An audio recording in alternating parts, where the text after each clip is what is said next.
Now here's one of my appearances in the 80s on the Friday Rock Show on BBC Radio Bedfordshire with Trevor Dann. Now Trevor Dann is now a bigwig in the BBC, known as Dan the Hatchet Man. But this was when we introduced Show the Children We Care magazine, which is called either Switch or Switchboard, or possibly both. And its editor is Pete Perry, and he's going to tell me first of all which one of those is right. Well, it is officially Switchboard, but most people call it Switch. I mean, they go in the shops and say, has a Switch arrived yet? So it's become a name on its own, really. Now, I'm a huge admirer of yours, largely because you affect the Trevor Dann sideboard look. Oh, yeah. Now, even longer, Trev, look. Well, I'm amazed. My kids plait them, actually. How long have you had those, then? Oh, well, I think I've been growing them for about 7 or 8 years now, I should think. Just get a trim down again, you know. Really? But, really? I've been growing mine for about 20, and they're half the length of yours. Anyway, that's it. But one side grows longer than the other. I don't know why. So. Well, I think there is a reason for that, and perhaps we'll discuss it over a curry later. Now, you're based in Stevenage. That's what right. kind of a place is that area of Hertfordshire for rock music?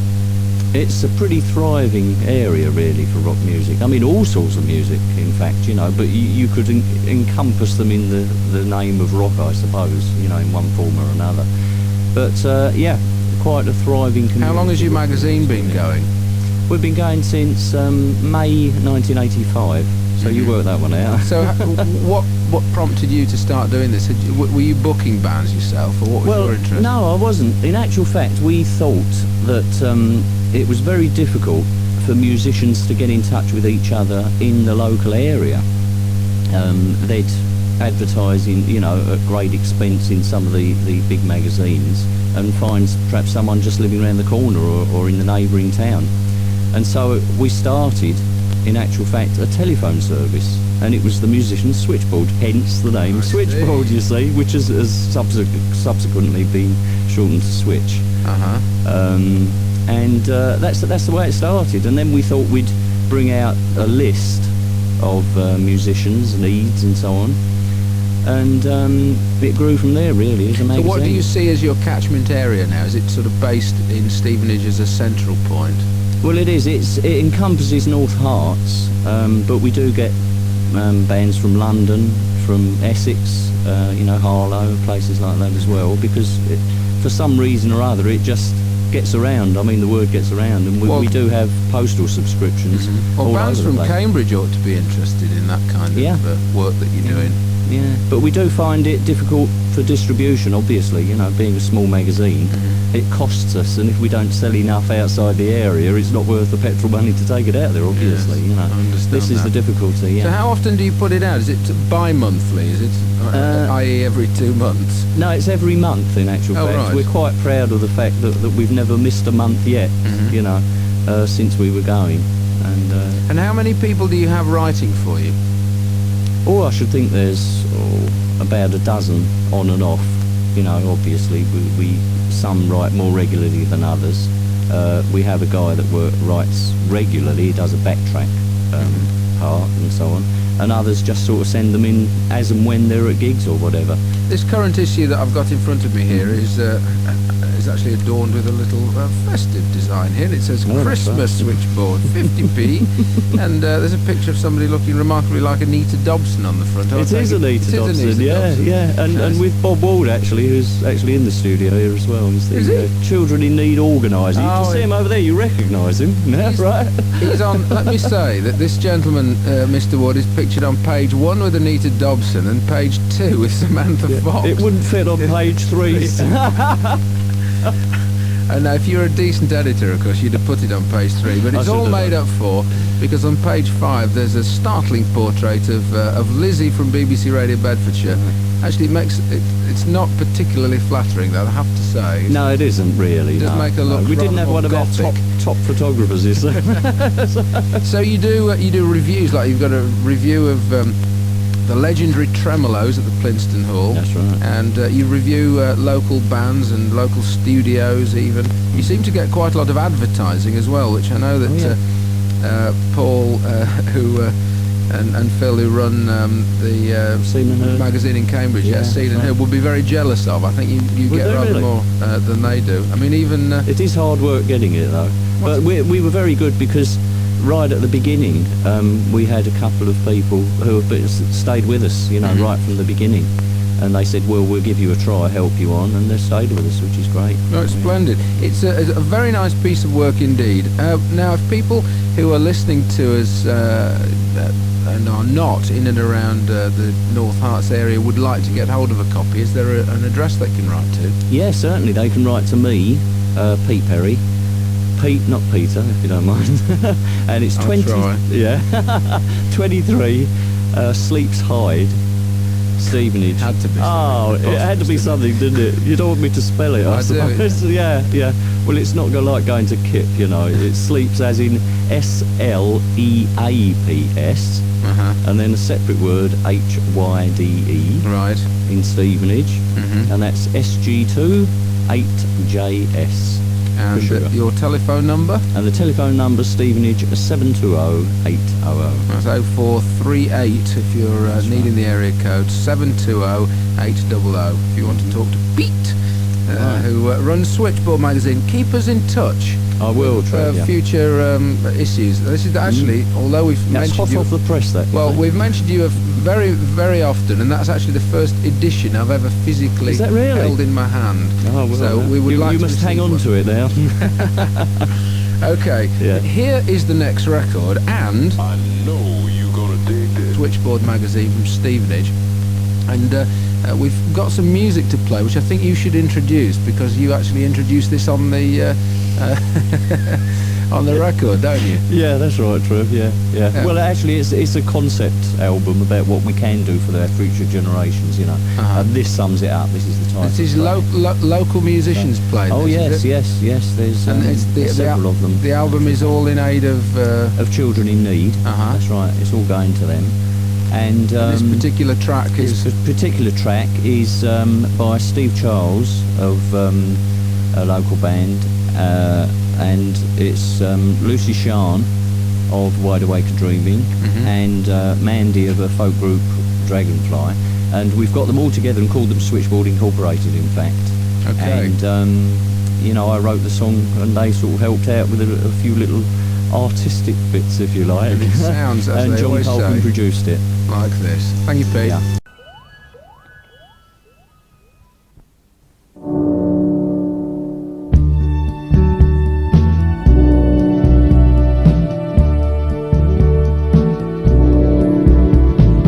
What are we doing? Fighting each other. She is my sister, he is my brother.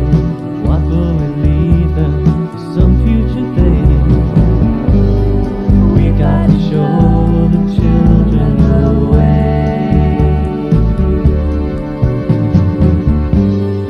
We have to show the children the way. Love each other. We have to show the children how.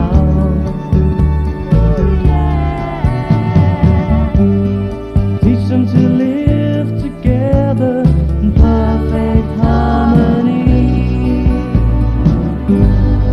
Loving and living, taking and giving.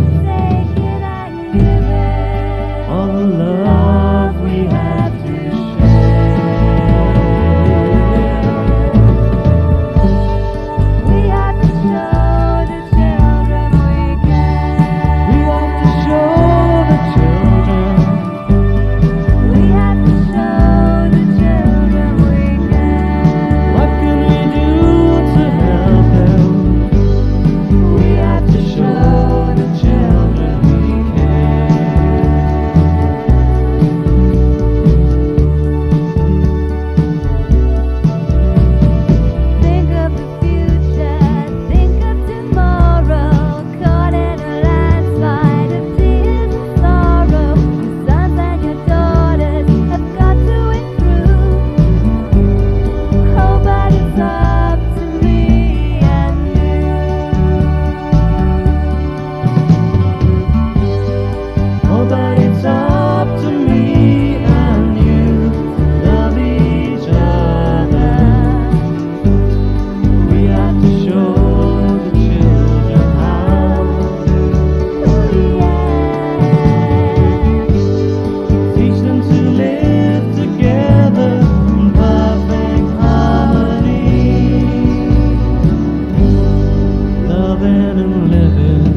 Song written and an album put together by Pete Perry of Switchboard magazine. Show the Children We Care. That's the title track from the LP, and you should be able to purchase that in most local record shops. If you've got a problem, you can always ring Pete, as he was saying, on 0438, which is Stevenage, 0438 720 800. On Radio Bedfordshire, some phones, and to Dave Dring, who worked all the gear. Thanks to Pete Perry, thanks especially to Paul Young. This is one of my appearances on Three Counties Radio. This was Adriano Russo. I used to do this quite often, regularly on Three Counties, and I used to review all the newspapers at the time, and I used to enjoy it, but the trouble is I used to have to get up early in the morning. Radio for beds, hearts and bucks. It's Adriano Russo. The morning call. Nearly 6 minutes past 7 now. How are you doing? Don't tell me you've just surfaced. Where have you been for the last hour and 6 minutes? God's sake, honestly, we do it for the fun of it. It is the 27th of January 2001. We've got loads of stuff on the show. Tons of it, in fact. My breakfast buddy just after 8 o'clock is the legend of fitness that is Rosemary Conley. Can you believe it? She's joining me. Well, she's seen my waistline after Christmas and basically said, look, Russo, you've got to shape up. She's got a new diet and fitness regime out at the moment, so we're going to be discussing that with her. Before that, Malcolm's standing by. He's going to give us the arts and entertainment news. Pete Perry checking out the papers for us in about 10 minutes' time. BBC Three Counties Radio for beds, hearts and bucks. It's Adriano Russo. It is indeed. A quick seat change, and diving in is Uncle Pete Perry. Good morning to you. Good morning, Adriano. You keeping well? Good morning, everybody. Yeah, fine. You've got some good news for us, because for those people who have heard of you before, you've written books, as well as being like an environmental campaigner and coming in doing our papers, Tales of Widgeripoo. Well, that's right, yeah. It's a kind of children's book, but adults are buying it because it's full of wordplay and so on, you know. Very, very witty, isn't it? Very witty, yeah.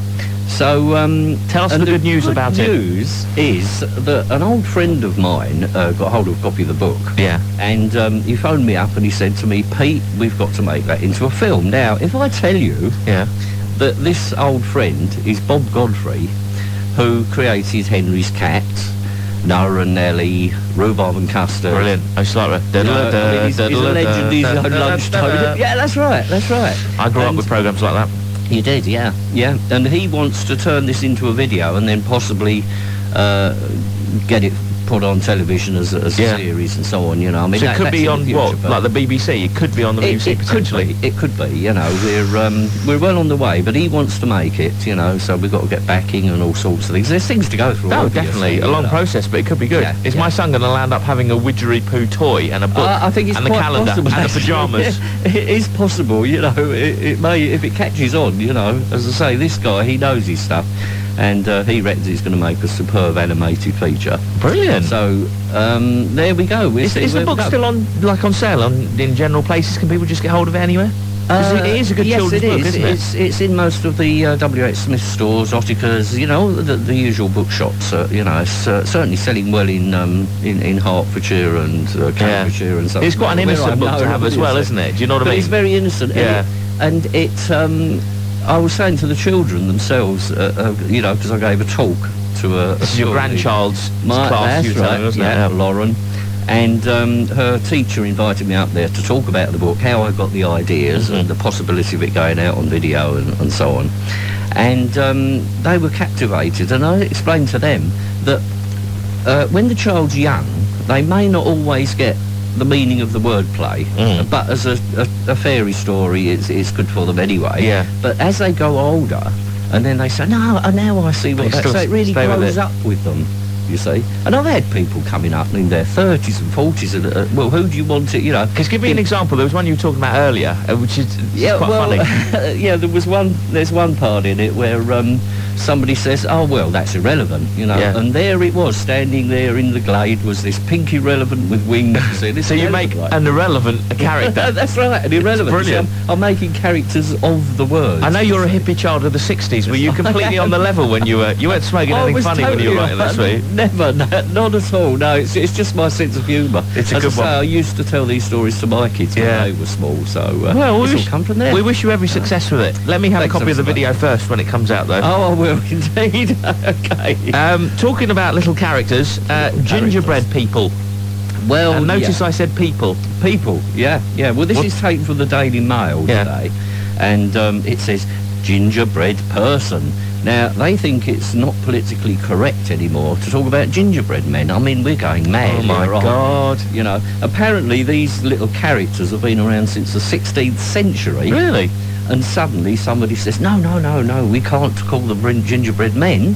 They've got to be gingerbread people or persons. But are they adapting the shape of them? Or Well, that's it. I was talking to H about She this. took it extra on a H woman, is I my know. friend who's brought me here today. And incidentally, he's doing the music for the video. And he said, well, you know, do you get more on the boys or the girls? There's a question for your listeners, you see. So What would you get the most in? so are a local council actually making it illegal to sell gingerbread people, They are. men? I mean, you know, this is like the political correct brigade, more or less, are saying that we've got to have gingerbread persons, you know. They went through this phase in the 70s, though, didn't they? Because, like, you couldn't say a manhole cover. It was like That's right, a public access point or something stupid, you know. I wonder if when the election comes up, you know, whether they'll still be able to have a manifesto. Should it be a personifesto? I don't know, you know. We're going down a silly road. Oh, we I'll are. tell you what you're doing here, mate. You're taking the biscuit, aren't you? I am indeed, yeah. Takes a cake too, doesn't it? On about men and women, you've got a good story from a hospital here. It's not about dodgy operations or sort of giving drugs to the wrong people. It's about a bit of a candid camera, I suppose. It is, and it's surprising. It's quite funny, but obviously not a lot of from people the Sun involved. or the Star. This is from the Times, of all things. Got to be true. And apparently a doctor is alleged to have hidden a camera in the nurse's bathroom. Apparently, according to the story, this particular doctor was supposed to have hidden a camera in a shampoo bottle so that it took pictures of the nurses when they're in the bathroom. Right. You know? This is... and, you know, I just wonder if it's maybe spying on them. Extracurricular biology lessons. Yeah, you I never don't know. Maybe he was doing, doing anatomy or something like that. Well, maybe he was. Did he get? He's got prosecuted but not found guilty. Is that right? That's right. That's what it says here. Why has he been not found guilty? Was there a? Because I know apparently I've heard stories of this before of landlords who stuck video cameras in their flats. Yeah. Like when they got female tenants and such like. But it's not illegal to film secretly in your own house. No, which obviously is what he was doing. But I don't know if that's the same with this doctor. Well, you know, maybe he said, well, it was for, you know, CCTV purposes or something. Somebody maybe, was stealing my toothpaste. Suspected. Yeah, well, it may be that. I don't know, you know. Right, Pete, you get the equipment, I'll get the plug. Yeah. Some more serious things really have been happening in the Pacific, and I don't know, I mean, you're an environmental man, you might know this, these terrible earthquakes in India. What's happening to the world? Well, this is it. I mean, just a short time ago, was it a couple of weeks ago, was it in Central America there was an earthquake as well? El Salvador, there was one. El Salvador. And on top of that, of course, we've still got to remember that the volcano is still active and is likely to go off to make it worse. Where's that? That is also again in El Salvador, Central America. So they could get a double whammy there, which is unfortunate. But do you remember, I think it was the last time I was on here, Adriano, I was talking about the mistakes we make by taking things out of the earth. Yeah. And I said, I'm sure there was a purpose why these things... Well, do you think maybe... I mean, I know that earthquakes, volcanoes have happened, you know, well, for millennia, really, since the beginning of the earth. But there does seem to be more, and I still wonder whether such things as oil, coal, peat, so that have taken millions of years to lay down. We've practically taken all these things out in the last 100 years, certainly oil. Yeah. Even precious stones and so on, whether they were put there as some sort of insulation, maybe to oil the machinery, you know, the plates of the earth move, and we're just taking it out. And are we making things worse? It may not just be the weather that we're... Yeah. Are you suggesting we're sort of weakening the substructure of the Earth then, I suppose? Well, I'm sure we are, you know. And when you come to think that the holes we leave in with coal and things like that, I mean, it really can't do it. Well, on a minor level, you think if you start shoveling soil from under a house, it'll eventually subside, won't it? You know what I mean? So why not on a greater scale can't these things be happening? For hundreds of years we've been taking coal out. As I say, just over 100 years we've been actually pumping oil out of the ground. I'm sure nature put them there for a reason. And more and more it seems to be in sort of highly densely populated areas, because now a lot of earthquakes happen out at sea, and obviously we don't feel them.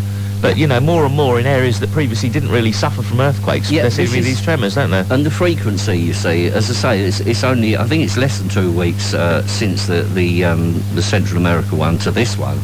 And then on top of that, of course, we've got the liability of spilling oil. Once we take it out of the ground, it was safe there. Yeah. We're using it, and then, you know, like the Galapagos Islands have been threatened, haven't they? Yeah. What amazed me was the place that Darwin, you know, got his this is what theories. amazed me, though, was like, why wasn't there already some sort of ban against any kind of freight going within, you know, 500 miles of this place? Because it's, I know it's very close to the coast of South America, but as you say, it is unique. Surely you don't send shipping, you know, within a few miles of it. It just seems crazy. Well, you wouldn't think so, you see, but these people seem to make up their... And you know, I've said before, Adriano, that oil is king. I mean, world economy is based upon oil. So do you really expect... If it takes you 2 days longer, let's take the shortcut through the Galapagos, shall we? You know, never mind the earth, never mind the life. No, I mean... As long as there's a profit in it somewhere. It is tragic. I know it sounds cynical, and I'm not usually a cynical person. No, I take, I take your viewpoint, because you do have passionate views about this. I do indeed. One last story we'll probably be able to squeeze in. I'm Mandy, Fly Me. The Peter Mandelson saga continues, doesn't it? Well, yeah, it does. I mean, it makes... it's strange, because... Go on, be cynical again about politicians this time. Go on. Well, they are. I mean, in the first place, Mandy wasn't a politician as such. He was an advisor to the party, brought in to help them win the election, you know. And I don't want to get into politics here at all, but Mandelson... Don't get me started, do you? No, I won't get you started, okay? But the thing is that the thing that amazed me, after this second resignation, you remember he was sacked before, and apparently before he decided to talk to Tony Blair and offer his resignation, he was reported on the news to have phoned a friend, you know. Well, I wonder if maybe he should have asked the audience. He would have got a better answer, I expect. Well, on May the 3rd or whatever it is, the weakest link. I think he will be asking the audience. I like that analogy, mate. That is very good. Very witty by you at this time of the morning. Well, there you go, you know. Pete Perry, it's always lovely to have you in. Yeah. Keep us posted on what's happening with the Tales of Widgeripoo. I hope... indeed, yeah. I hope it does succeed for you, and, you know, we get to see it on television as well. Next time, bring a book in for me as well, because I just went away on the prizes. Yes, we did, actually. We gave it away as a prize, didn't we? So I need to have another one for me young lad. Sit him on my knee and say, I know the man who wrote this. I'll bring one in for you, certainly. Fantastic. Have a nice few weeks till we see you again. Yeah, thanks a lot, Adriano. Pete Perry there, environmental campaigner, author, all-round good guy.